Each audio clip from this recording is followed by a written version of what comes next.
Hello, everybody, and welcome to episode 69 of Show For You. Today we'll be going over chapter 1179 of One Piece, and all I gotta say is, we won, guys! Out of the big three, I think One Piece has the best design for any of the big villains. The final big villains. If Emu is the final big villain, we won. Because he looks goated. But I'll just kind of give you the story of this chapter. So, at first, we pick up where we left off, and Emu is talking with the Gorosei about leaving the Holy Land in Marie Joie, and they're trying to talk him out of it because they're like, we could just send the admirals instead, and there's like, no, there's too much going on, we must abandon all of these negative emotions like sloth, wrath, and all that stuff.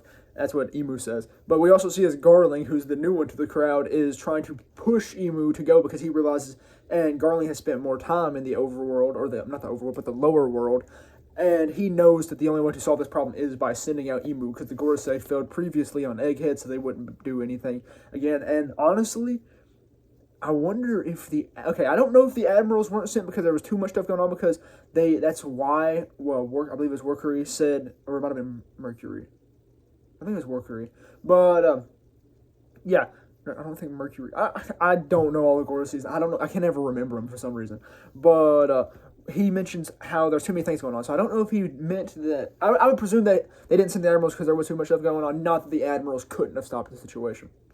But, yeah, so we see him mention all this, and Garling is pushing him to do it, and Garling actually gets a call from York, and she's whining boo-hooing because there's no food in the Holy Land, or there's less food, and she's freaking out, and he's like, well, if you could have at least got the Mother Flame back up and going, then we could actually solve this problem. But, so he's promoting her to actually get the Mother Flame prepared again for the use of, presumably, one of the ancient weapons. Which I believe they have Pluton, but, yeah, no, it's not Pluton. They have one of them out of the three, because then you have Pluton, Neptune, and, what's the other? Crap, I can't remember. One of them's under Wano, one of them is Shirahoshi, and one of them is held by the world government. But, yeah, so we see this, and they're trying to yapping up, and then ultimately, Emu leaves. Emu has left Marie Joie. The big bad is no longer in their domain. But, yeah, then we just kind of go get like an image of everyone who is on Elbaf. We see they're all kind of recovering from the battle. We see actually as they have captured Somers and they're like messing with him and all that, and they actually find his heart, and his heart is made of steel somehow. So I don't know how that works, considering he has the thorn fruit ability. But yeah, they have his heart, and he's like kind of freaking out about that, and because Zoro talks about like slicing it up and all that crap. But then we see the other Straw Hats, and they're around killing him, and we see that Killingham is all tied up and stuff like that, while having been cut in pieces. And then we see as Loki and Luffy and Ragnar are all at the library, and Loki's like, how did the library get frozen and all that? And they try to discuss briefly, and Luffy asks Loki if Gunko, or he doesn't name Gunko because they don't know Gunko's name because they haven't talked, but he asks if the person in the ice is dead, and Loki explains how it was just a flash freeze, and how though she is alive, she can't escape unless through the works of Ragnar, who can break the ice.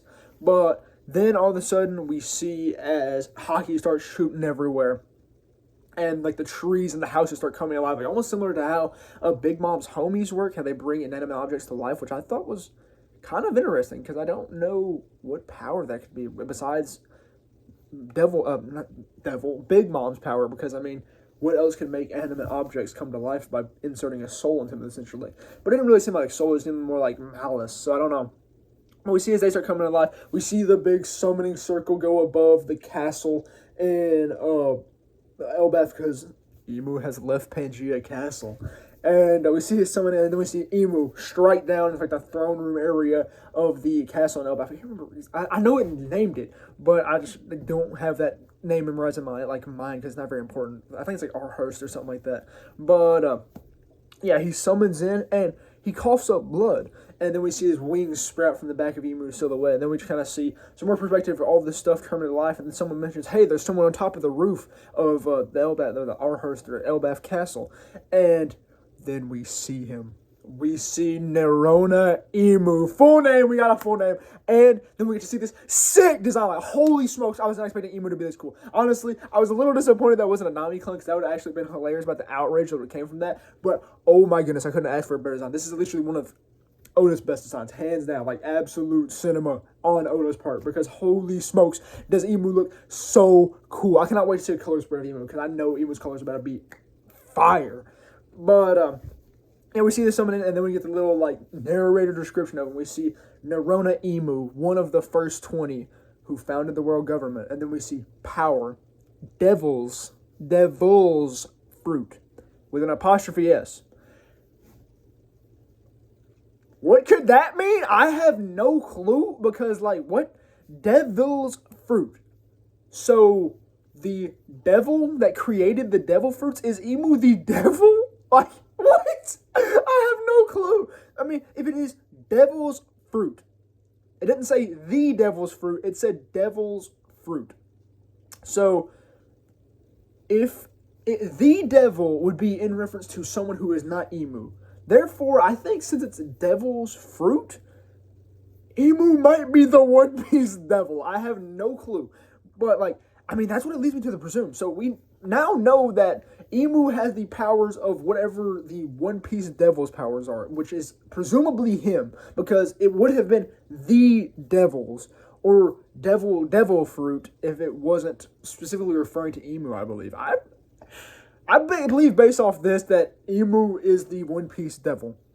So I would presume he is one of the big gods, or he is legit the antithesis to all of the big gods. Because we know there's multiple gods, we know, like the forest god, the sun god, the sea god, and all that. So I don't know. I don't know if he has the detriments of a devil fruit, like not being able to swim and stuff like that, because he has not the devil's fruit, but devil's fruit.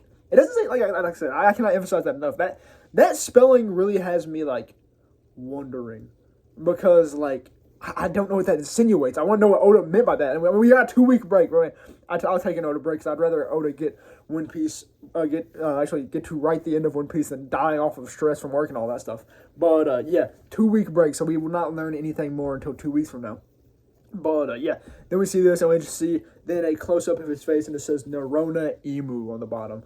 And throughout all this, we also kind of, like, while before he transported and all that, we get to see as he was, like, talking about how all this was predestined and all that stuff, and how he wants Vivi, and he mentions something about Mu. So there is a difference between Mu and Emu. So I don't know what that is. Maybe the devil was within Nerona Emu. I don't really know. But I guess, I mean, that Mu difference might have been there the entire time. I just never really noticed a difference, because they specify Mu specifically, because everywhere else they put Emu when referring to Nerona, but Mu is used at one point. How Mu is always acting against something like that. I can't remember the line. I'd have to look back. But, yeah. So, all of this, I noticed a couple things throughout this. So, we see Nerona coughing. When he spawns in at the castle in Elbaf, he coughs up blood. And we see as he's kind of quivering, and he shudders, and then his, like, wings, like, painfully rip from his back. So, I wonder if Emu is really going to be the big bad. Because this is one of my things. Because he is shown to be physically weakened because of this cough, obviously coughing up blood. And he still has some, like, phlegm on his face when he actually summons him. We get to see his face and all that. And he just seems relatively physically unwell. So I wonder if this is an effect of his fruit, possibly, from being consumed by a devil within, or if it is something to do with his age, or maybe his immortality is wearing away, because, I mean, he's been alive for over 800 years, so, I mean, it is reasonable to presume, because we don't know for a fact, but we can presume that the Gorosei came later on, rather than being there since, like, the very beginning. So I would presume that Nerona is older than the Gorosei, and obviously older than most of the Holy Knights, because, I mean, the Holy Knights are just humans who kind of were born and then gave it immortality, so they haven't been there for 800 years. But, yeah, so we see this, and I really wonder, because, I mean, he likely has some disease. He's done got the dadgum Arthur Morgan tuberculosis, or the Itachi, Sharingan disease, but, yeah, so he's coughing up blood, so I wonder if he's actually going to be the big bad, because this is a sign of weakness, a direct sign of weakness. And then when his Haki is releasing over here, which Zoro states is Color of the Conqueror, so he's releasing a COC. And so I wonder, like, if I really don't know. I remember. Well, he doesn't. I don't think it's explicitly said he is releasing Color of the King, Color of the Conquerors. But I would presume it's ACOC because it's the final villain of the entire series. But when this is released at this blast, no one really comments on how powerful it is. And in Egghead, we actually saw this. We saw like. I get that reaction panel of Luffy, and especially in the anime, where he's like, whoa, this Haki. When Joy Boy released, the Joy Boy Haki Knot was released by Emmett. Now, when Emu released his Haki, or was summoned in here, his Haki didn't really surprise anyone. So I wonder what's going on there. Now, I do believe that we may be getting deceived here, because, I mean, we know that Emu is going to be very powerful. Or, I mean, we don't know, but we can heavily presume that he's going to be very powerful. But when this Haki is released, we'd expect a little bit more of a reaction. Like, this is the big bad's Haki. We're expecting something like, it's like, it's like, this is the devil's Haki. But, like, no, nothing like that ever happens. No one says anything, no one comments, like, maybe we'll get to see it. Next chapter, we didn't get to see really Luffy. Oh my gosh, Luffy. We didn't get to see Luffy or Loki's reaction to the Haki since we didn't get actually the back panel. So maybe we'll get to see it the next chapter. But, like, I don't know. I really don't know, because like there is the possibility that this was just his Haki of being a present at an area, not like his amplified battle ready Haki, which is a high likelihood. So I'm not going to downgrade Emu based on that. It might just be his general like aura. And I mean, like, we don't see anyone besides like super powerful characters just having that general Haki like aura, because I mean we got to see the Gorosei, they had a natural Haki when they weren't dispelling it, and we got to see with Emu, I don't believe he was dispelling it here, because I believe if he was, then everyone would have been knocked out, or at least everyone who didn't have Conquerors.